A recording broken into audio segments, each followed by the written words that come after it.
Ada sukacita, amin. Kita bersyukur pada hari ini kita boleh menikmati anugerah Tuhan. Tema kita hari ini adalah Tuhan selalu hadir. Pujian kita berkata tadi bahwa Allah hadir. Ya, tidak hanya di gereja, ya, tetapi dimanapun kita berada, Allah selalu menyertai kita, amin. Di keluarga, ya, di pekerjaan, ya, dalam kondisi sehat, dalam kondisi sakit, ya, dalam segala situasi yang ada, anak-anak Tuhan, ya, selalu disertai oleh Tuhan. Tuhan tidak pernah meninggalkan kita. Tuhan selalu hadir. Ya, kebenaran firman Tuhan yang akan kita renungkan dalam Lukas pasal 24 ayat 13 sampai dengan 35. Di ayat 15 berkata begini, Lukas 24 ayat 15, kita baca bersama-sama. 1, 2, 3. Ketika mereka sedang bercakap-cakap dan bertukar pikiran, datanglah Yesus sendiri mendekati mereka, lalu berjalan bersama-sama dengan mereka. Ada dua murid ke Emmaus, berjalan menuju Emmaus. Yesus mendekati mereka, Yesus berjalan bersama dengan mereka. Tapi persoalannya, mereka tidak menyadari Yesus bersama dengan mereka. Bapak, Ibu, Saudara yang terkasih dalam Tuhan, Tuhan hadir dalam setiap kehidupan kita, sebab Ia tidak pernah meninggalkan kita. Allah berfirman dalam Ibrani pasal 13 ayat 5b, Aku sekali-kali tidak akan membiarkan engkau, dan aku sekali-kali tidak akan meninggalkan engkau. Sekali-kali tidak akan meninggalkan, sekali-kali tidak akan membiarkan. Artinya Dia hadir dalam setiap langkah hidup kita. Saudara yang terkasih dalam Tuhan, dalam perjalanan, ya, ke Emmaus, ya, ada dua murid yang kita melihat bahwa mereka berjalan dan ada Yesus bersama dengan mereka, tapi mereka tidak menyadari. Pertanyaannya, apakah kita selalu menyadari bahwa Yesus selalu hadir dalam setiap langkah hidup kita? Apakah saudara selalu, ya, merasakan dan yakin, oh ya, Allah hadir, Yesus bersama dengan saya? Ya, dalam pengakuan atau perkataan, mungkin kita dapat berkata, ya, saya selalu berkata, Yesus hadir, Yesus bersama saya, Yesus tidak pernah tinggalkan saya, Yesus selalu hadir dalam hidup saya. Tetapi bagaimana dalam praktek hidup? Ya, bisa saja kita berkata, Yesus di mana? Kenapa situasinya seperti ini? Kenapa Tuhan tinggalkan saya? Kenapa Tuhan tidak tolong saya? Tidak merasakan, bahkan tidak yakin Yesus bersama dengan dia. Itu pengalaman dua murid ini dalam perjalanan ke Emmaus, tidak menyadari kehadiran Yesus. Bisa dalam perjalanan hidup kita, kita tidak menyadari Yesus bersama dengan kita. Yesus ada bersama dengan kita. Itu bisa terjadi dalam perjalanan hidup kita. Apa yang membuat murid-murid ini gagal menyadari bahwa Yesus ada bersama dengan mereka? Saudara yang terkasih dalam Tuhan, dalam pengalaman hidup, ya, perjalanan ke Emmaus, kita melihat bahwa kita pun bisa kondisi seperti kedua murid ini, tidak menyadari bahwa Yesus hadir. Kita bisa merasakan kehadiran Tuhan dalam setiap kehidupan kita dengan belajar dari kegagalan dua murid yang sedang melakukan perjalanan ke Emmaus. Artinya begini, supaya kita jangan terjebak dengan pengalaman dua murid, berjalan bersama dengan Yesus tetapi kita tidak menyadari bahwa Yesus ada bersama dengan kita. Ya, Apa yang terjadi ketika kita tidak menyadari Yesus bersama dengan kita? Ya, kita tidak berseru kepada Dia, kita mau mencoba mencari ya pribadi-pribadi lain untuk kita bisa mencurahkan isi hati kita. Kita mengalami kegelisahan, kita bisa mengalami ketakutan yang luar biasa kalau kita tidak menyadari Yesus bersama dengan kita. Tetapi kalau kita menyadari bahwa Yesus bersama dengan kita, kita ingat firman Tuhan. Ya, jika Allah di pihakku, jika Allah bersamaku, siapa yang menjadi lawanku? Artinya akan timbul keberanian, ada kekuatan, ada sukacita. Kalau kita menyadari bahwa Yesus hadir di dalam hidup kita. Apa yang harus kita lakukan? Supaya kita yakin terus bahwa betul Dia hadir dalam segala kehidupan kita, segala musim, segala situasi.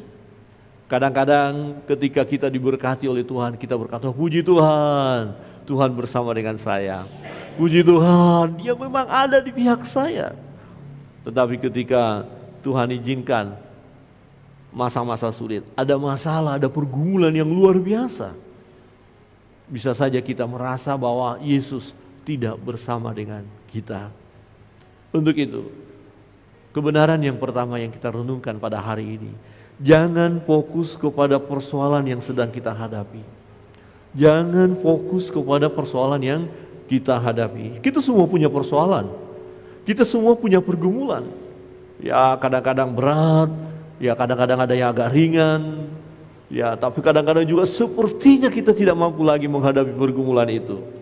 Nah, ketika kita fokus kepada persoalan yang sedang kita hadapi, maka itu dapat membuat kita tidak menyadari bahwa Tuhan hadir di dalam kehidupan kita. Padahal Ia ada bersama dengan kita, tapi kita tidak menyadari hal itu. Kita pikir Dia sudah tinggalkan kita. Yesus tidak bersama dengan kita. Saudara yang terkasih dalam Tuhan, ketika kita fokus kepada persoalan kita, akan membuat kita lemah dan sangat merugikan kita. Saudara mikirin terus persoalan saudara, itu akan merugikan saudara, membuat saudara tertekan, membuat saudara stres, membuat saudara lemah. Saya hari Kamis dioperasi, dikasih selang dari ginjal untuk menolong supaya jangan rusak ginjal. Saya tidak memikirkan bahwa akan susah. Pokoknya Tuhan menyertai saya. Ya, tiba-tiba ada seorang teman, wah hambanya sakit loh, ditusuk itu sakit. Ah gampang, biar lewat saja. Ya, saya tidak hiraukan, saya fokus Tuhan tolong saya. Dan betul operasi selesai, ya beres semua. Memang waktu obat biusnya sudah mau udah keluar dari operasi, dingin sekali. Dan saya lihat kaki saya kok nggak bisa bergerak, saya pukul-pukul nggak terasa, ya mati rasa memang. Nah rupanya proses mau sadar, mau obat biusnya mau selesai ya. Ya saya hanya berdoa saja, Tuhan bersama dengan saya. Ya Tuhan selalu ada. Kemudian berjalan dengan baik, saya tidak pikirkan bagaimana proses operasi, bagaimana, tidak pikirkan. Pokoknya puji Tuhan sudah selesai. Tetapi besoknya ya perawat katakan bisa pulang. Oh haleluya. Kemudian saya buang air kecil diikuti pendeta, tiba-tiba saya terbawa ke masalah itu. Saya melihat darah, saya bayangkan ngeri sekali, saya bayangkan rusak, langsung gemetar, saya kedinginan dan mau pingsan. Mau pingsan, untung langsung Ibu Pendeta tolong saya. Karena saya fokus ke persoalan yang saya hadapi. Akhirnya, ya Ibu Pendeta tolong saya, ayo semangat. Yang saya bilang, Tuhan Yesus tolong, Tuhan Yesus. Pikiran saya ke persoalan itu saya usahakan untuk tidak saya pikirkan. Yang saya pikirkan, Tuhan Yesus tolong saya, Tuhan Yesus tolong saya tahu Tuhan bersama dengan saya. Sambil ke tempat tidur, keringat, lemah semua. Tapi saya cari napas, atur napas, Tuhan Yesus tolong.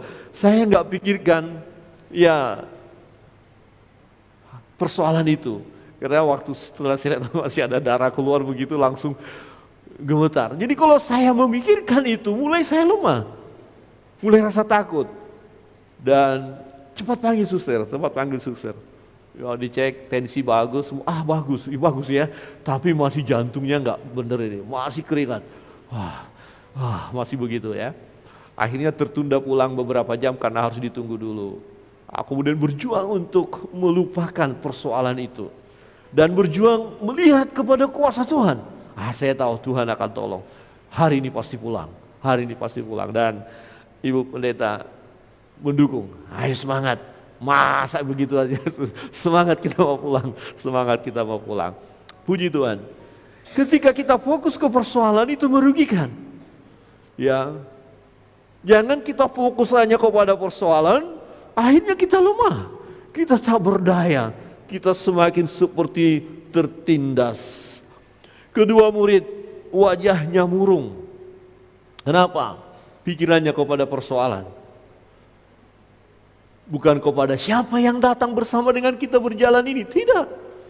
Mereka memikirkan persoalan yang baru terjadi. Yaitu Yesus yang disalibkan itu. Memang mereka dengar ada kebangkitan. Tapi bukan kepada kebangkitan pikiran mereka. Pikiran mereka, aduh Yesus disiksa. Yesus mengalami penderitaan. Mereka wajahnya murung. Saking pikirannya ke persoalan itu. Tidak menyadari kehadiran Yesus.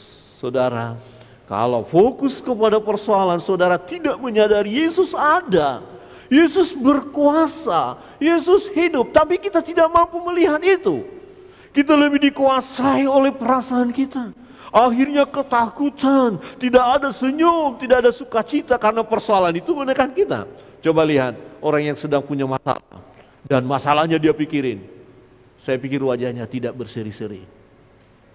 Murung, mungkin tegang, stres. Coba lihat kiri kanan, pastikan ada masalahnya.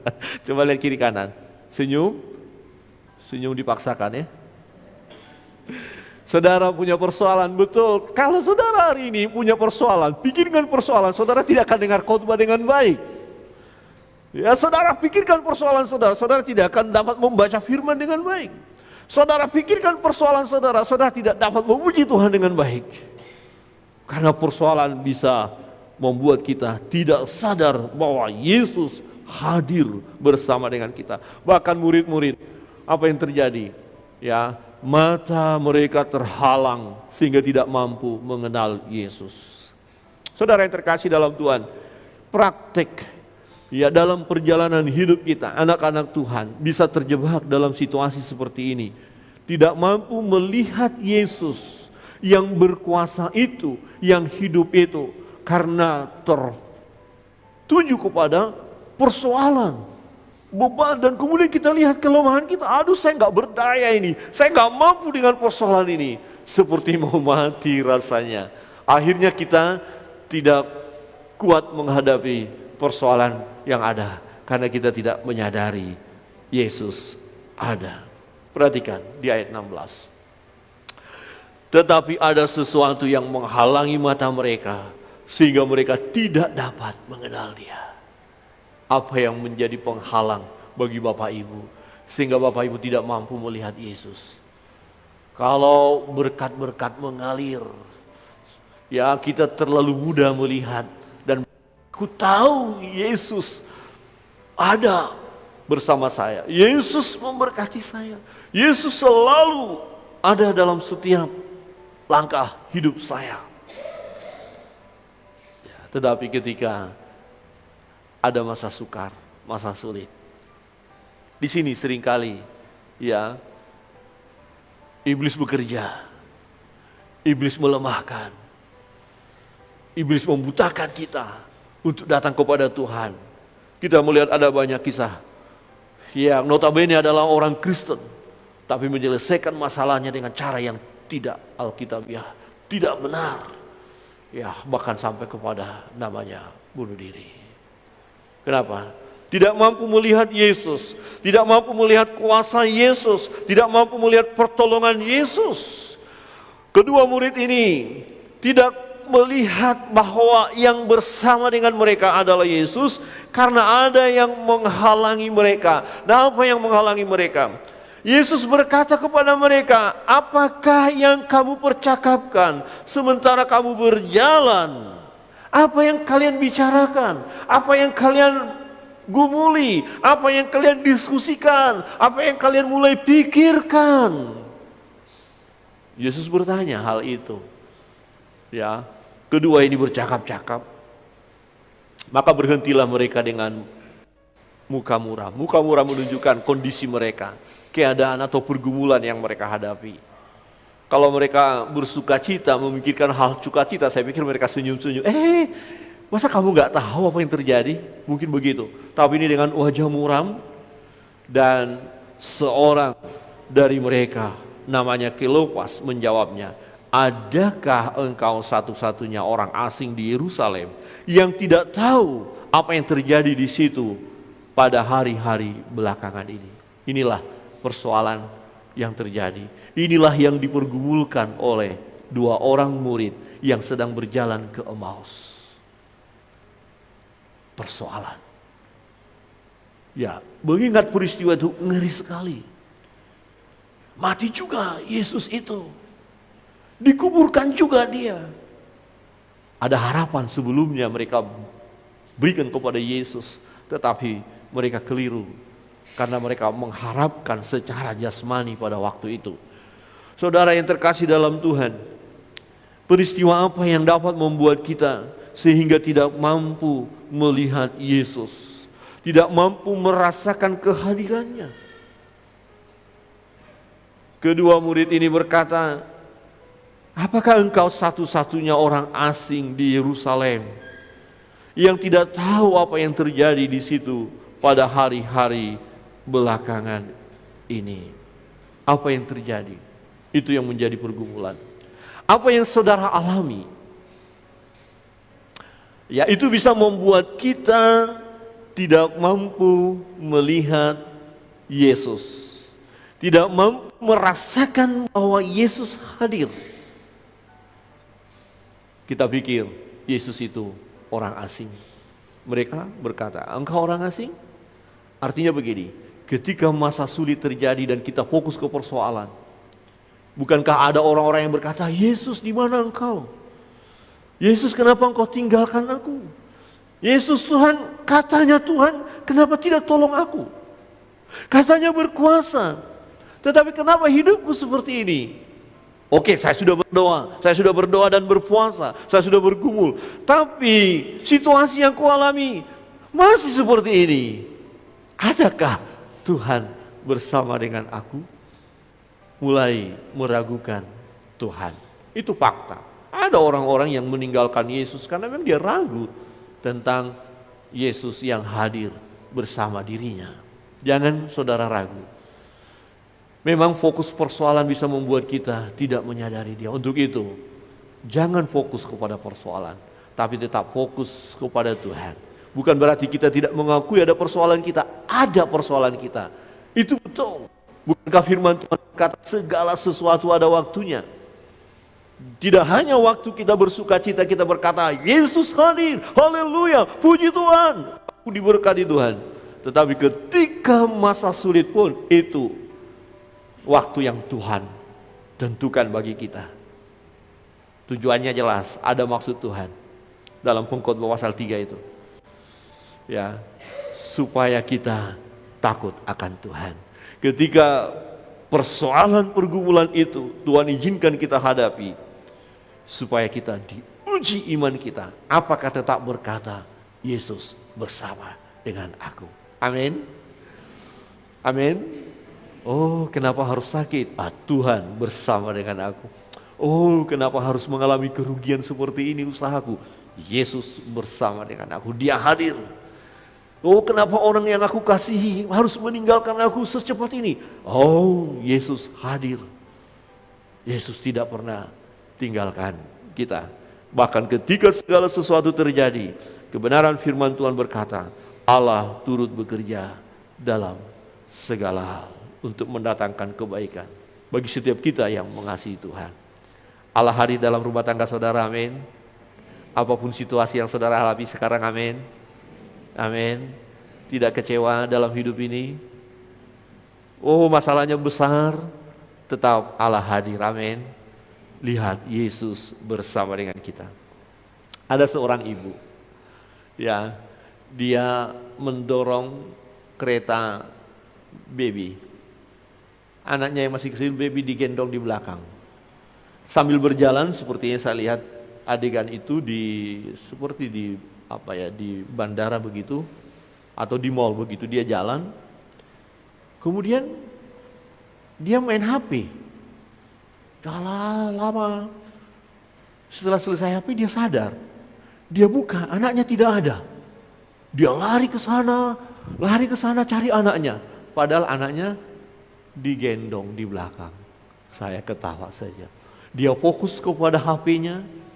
Ya, dia tidak konsentrasi lagi dengan situasi yang ada. Anaknya tadi sudah digendong di belakang. Ketika dia lihat box itu, kereta dorong, nggak ada anaknya ini. Kemudian dia sibuk mencari anaknya.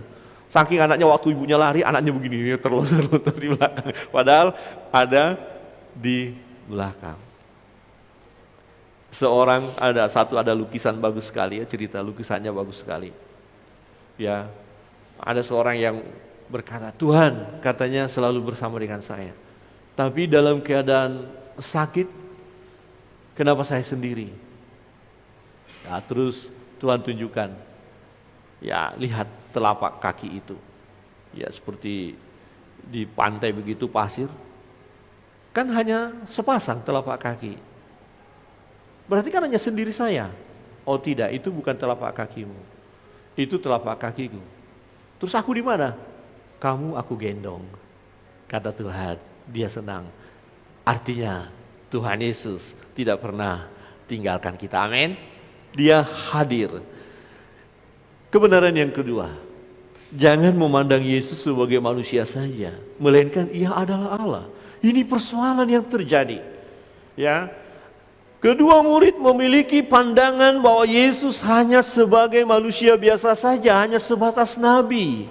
Jadi pandangan mereka memang Yesus itu mati, dikuburkan. Memang murid-murid, perempuan-perempuan melihat dia bangkit, tapi kemudian kebangkitan mereka tidak lihat langsung secara nyata. Yesus ada.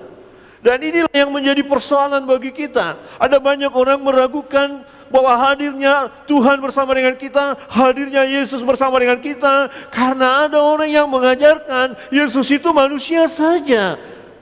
Bahkan dia memang nabi, guru. Jadi batas pemahamannya tidak sampai kepada bahwa Yesus itu Allah. Kalau kita sadar bahwa Yesus Allah, dan Yesus berkata, aku selalu menyertai kamu senantiasa sampai akhir zaman, itu ya dan amin, karena dia Allah yang hidup, Allah yang berkuasa, bukan Allah yang mati. Tetapi kedua murid ini, kita lihat di ayat 19, katanya kepada mereka, apakah itu? Jawab mereka, apa yang terjadi dengan Yesus orang Nazaret? Ya, Yesus orang Nazaret, dia adalah seorang nabi yang berkuasa dalam pekerjaan dan perkataan di hadapan Allah dan di depan seluruh bangsa kami. Dia seorang nabi. Pantas orang meragukan Yesus, meragukan kehadiran Yesus dalam hidup seseorang, jika seseorang itu hanya mampu melihat Yesus sebagai seorang nabi. Jangan pernah saudara dan saya berkata Yesus adalah nabi. Dia adalah Tuhan. Amin.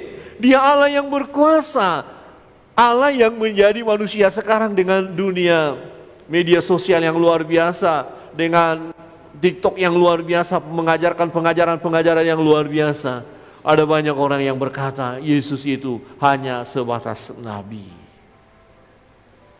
Kalau orang Kristen tidak kuat imannya, dan ditambah lagi dengan fokus ke persoalannya tadi, yang belum kunjung tiba ada pertolongan, dan dia bisa berkata benar dia itu nabi, ya, dan mau meminta bukti dari kekuatan lain untuk dia kemudian sembah. Wah, ini sangat berbahaya.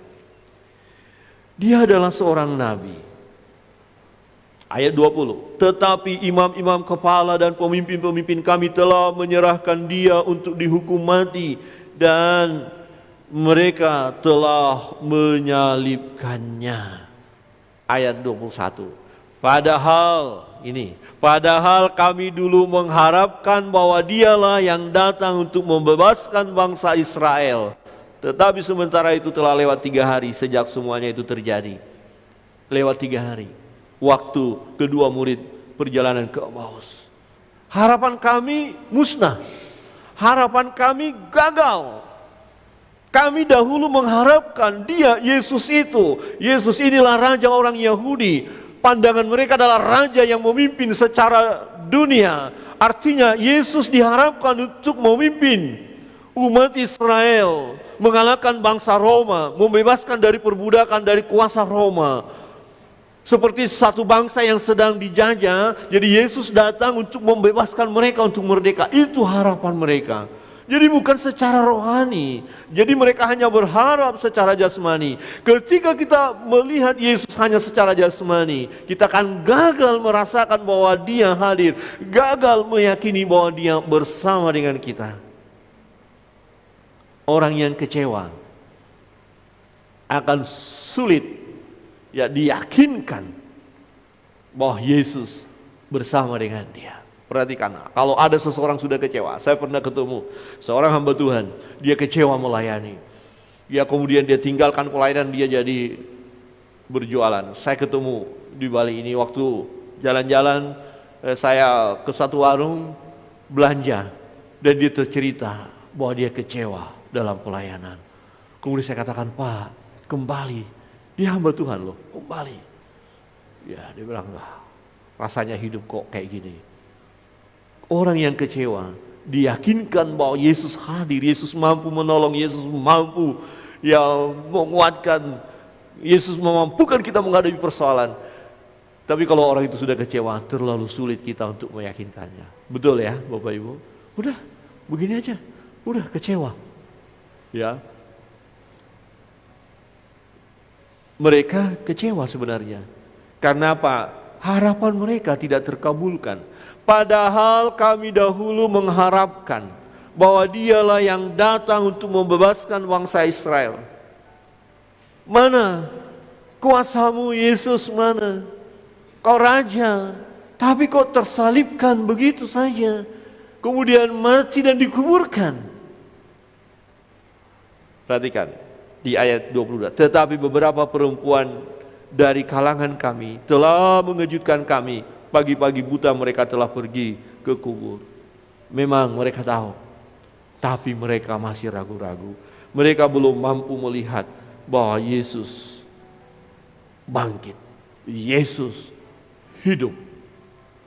Di ayat 23, dan tidak menemukan mayatnya. Lalu mereka datang dengan berita bahwa telah kelihatan kepada mereka malaikat-malaikat yang mengatakan bahwa ia hidup.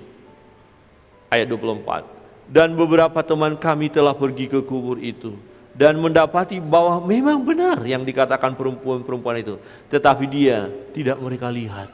Jadi masih belum yakin betul. Memang perempuan itu bilang mayat Yesus tidak ada, kubur itu kosong. Dan murid-murid yang lain melihat, betul memang, tapi kami tidak melihat dia yang bangkit itu. Artinya belum percaya. Jadi kedua murid ini pun walaupun mereka mendengar ada berita tentang Yesus bangkit, tapi mereka masih ragu-ragu. Karena harapan mereka tadi tidak tercapai. Kok jadi begini ceritanya ya? Saudara yang terkasih dalam Tuhan. Itu karena mereka melihat Yesus hanya sebatas nabi. Mereka hanya melihat bahwa Yesus akan menggenapi kebutuhan mereka secara jasmani, harapan mereka. Sehingga tidak mampu melihat Yesus adalah Allah yang hadir bersama dengan mereka. Saudara bayangkan, dua murid berjalan ke Emmaus. Yesus mendekati mereka. Mereka tidak sadar. Yesus berjalan bersama dengan mereka. Mereka tidak sadar. Karena mereka fokus persoalan. Dan mereka tahu bahwa hanya Yesus sebatas nabi. Saudara yang terkasih dalam Tuhan, kebenaran yang ketiga, jangan meragukan firman Allah. Di ayat 25, kita baca bersama-sama. 1, 2, 3. Lalu ia berkata kepada mereka, Hai kamu orang bodoh, betapa lambannya hatimu, sehingga kamu tidak percaya segala sesuatu yang telah dikatakan para nabi. Apa yang dikatakan para nabi? Nubuatan sebelumnya. Ya, bahwa Mesias akan bangkit. Mesias akan menderita. Kok kamu gak ingat firman itu? Kok kamu gak yakin dengan firman itu? Ya, ayat 26. Bukankah Mesias harus menderita semuanya itu untuk masuk ke dalam kemuliaannya? Yesus menegur dua murid ini. Ya, kamu orang bodoh, betapa lambannya hatimu.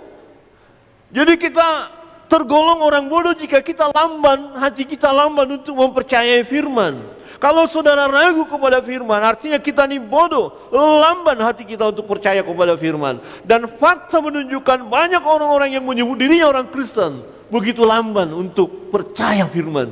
Masih dalam keraguan-raguan, mungkin dengan mulut berkata, iya aku percaya. Tetapi dalam praktek melaksanakan firman kita bisa lihat, ketahuan ini benar-benar percaya kepada Yesus, percaya kepada firman atau tidak. Kalau seseorang percaya dengan firman, dia akan melakukan firman. Kalau ada orang berkata aku percaya firman tapi tidak melakukan firman, sesungguhnya dia tidak percaya kepada firman. Dan untuk menjadi pelaku firman, kita sama-sama bisa rasakan betapa besarnya pergumulan itu. Karena kadang-kadang pikiran kita berkata, masa iya? Masa iya?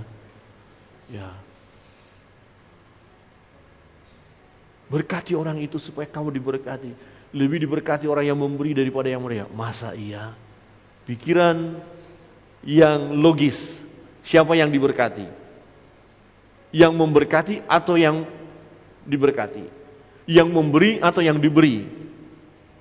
Secara logis, yang diberkati yang menerima. Oh, saya diberkati, saya dapat uang. Tapi firman Tuhan katakan tidak. Ya, yang diberkati yang memberi. Kemudian kita berkata, saya mau beri. Nanti dulu. Ada orang yang kekurangan. Ya, kita tahu firman, kita ingat firman, dan ada potensi kita, ada kemampuan kita untuk memberkati. Tapi pikiran kita berkata, enak saja dia. Untuk apa? Tapi kita diingatkan firman Tuhan, lebih diberkati yang memberi daripada yang menerima. Untuk itu berilah. Berilah. Tapi kemudian kita berpikir, saya aja perlu kok. Jadi ternyata susah juga untuk melakukan firman.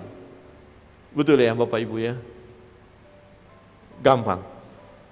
Kasihilah sesamamu manusia. Bahkan berdoa untuk musuh. Untuk musuh berdoa, memberkati. Enak saja.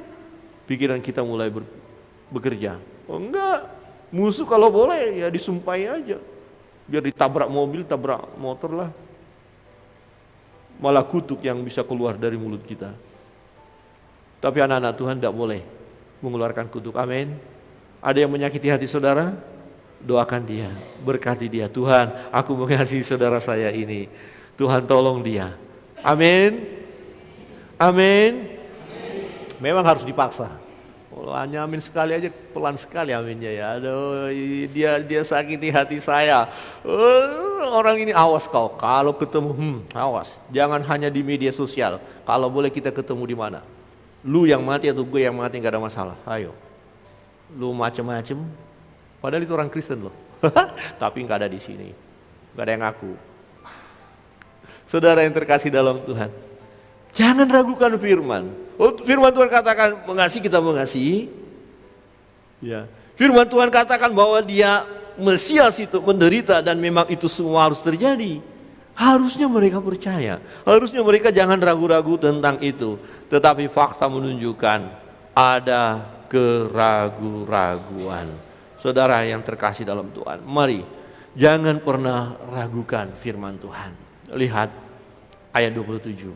Lalu ia menjelaskan kepada mereka apa yang tertulis tentang dia dalam seluruh kitab suci. Mulai dari kitab-kitab Musa, 5 kitab Musa itu, dan segala kitab nabi-nabi. Ya, tulisan-tulisan para nabi. Artinya dari perjanjian lama, Yesus jelaskan tentang dirinya.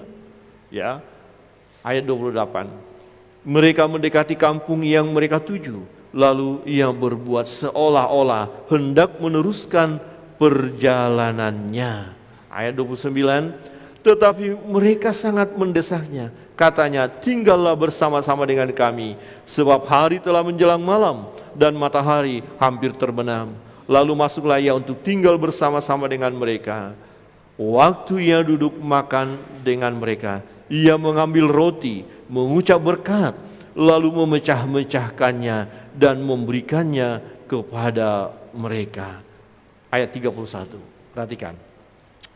Ketika itu terbukalah mata mereka dan mereka pun mengenal dia, tetapi ia lenyap dari tengah-tengah mereka.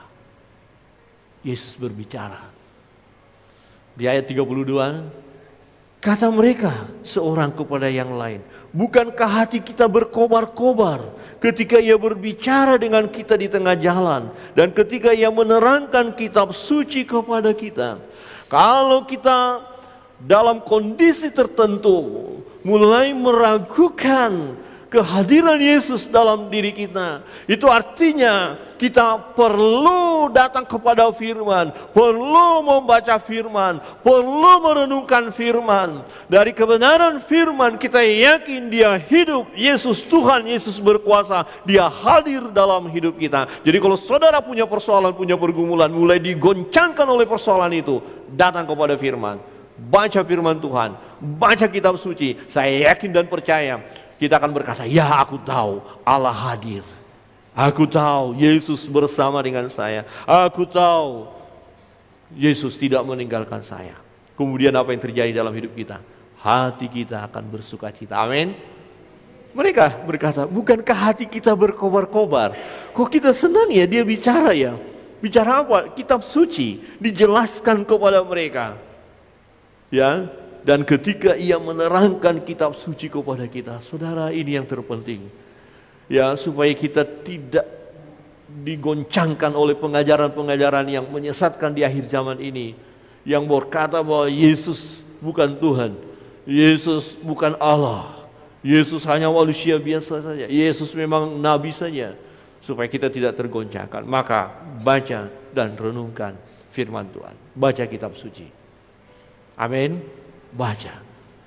Iman timbul dari pendengaran, pendengaran akan firman Allah. Di ayat 33. Lalu bangunlah mereka dan terus kembali ke Yerusalem. Di situ mereka mendapati ke-11 murid. Mereka sedang berkumpul bersama-sama dengan teman mereka. Mereka kembali memberitahukan. Mereka senang. Tidak lanjut perjalanan ke Emmaus, tapi putar balik karena ini berita penting. Kami yakin, tidak ragu-ragu lagi. Yesus bersama dengan kami. Yesus bangkit. Yesus hidup. Yesus berkuasa. Sukacita mereka, ya mereka bawa kepada teman-teman. Ya mereka kembali ke Yerusalem. Saudara yang terkasih dalam Tuhan, belajar dari kegagalan murid-murid. Kebenaran yang keempat, supaya kita jangan meragukan bahwa Yesus hadir dalam setiap hidup kita. Situasi apapun, kondisi apapun, jangan melupakan perbuatan Tuhan dalam hidup kita. Kalau kita ada sebagaimana adanya saat ini, karena pertolongan Tuhan. Nah, terlebih mungkin saudara punya pengalaman sebelumnya. Bagaimana saudara punya pengalaman pertolongan Tuhan yang luar biasa, pertolongan Tuhan yang sungguh saudara rasakan. Ya, kemudian ketika ada persoalan baru datang, pergumulan yang baru mungkin lebih berat lagi, ingat masa yang lampau, lihat perbuatan Tuhan yang sudah kita alami, kembali apa yang sudah Tuhan lakukan dalam hidup kita, maka menguatkan kita untuk menghadapi persoalan yang ada, dan kita tetap berkata, aku tahu Allah hadir. Kalau dulu dia tolong saya, sekarang pun dia tolong saya. Kalau dulu dia bersama dengan saya, sekarang pun dia bersama dengan saya. Di ayat 35, perhatikan, kita baca bersama-sama. 1, 2, 3. Lalu kedua orang itu pun menceritakan apa yang terjadi di tengah jalan dan bagaimana mereka mengenal dia pada waktu ia memecah-mecahkan roti. Loh, ini peristiwa pernah kita alami loh.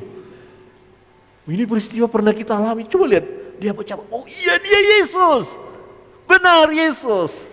Memecah-mecahkan roti. Kita sudah alami.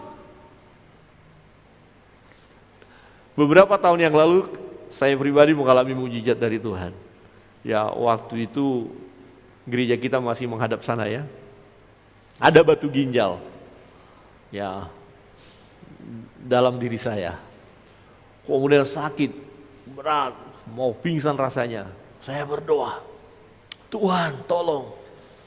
Pas hari Minggu seperti ini, selesai khotbah, ya selesai tutup, amin, doa berkat, langsung ada dorongan untuk ke kamar mandi. Saya langsung ke kamar mandi dan batunya besar, keluar, mujizat terjadi. Langsung longgar, pinggang saya longgar. Tadinya sakit. Wah, haleluya, puji Tuhan.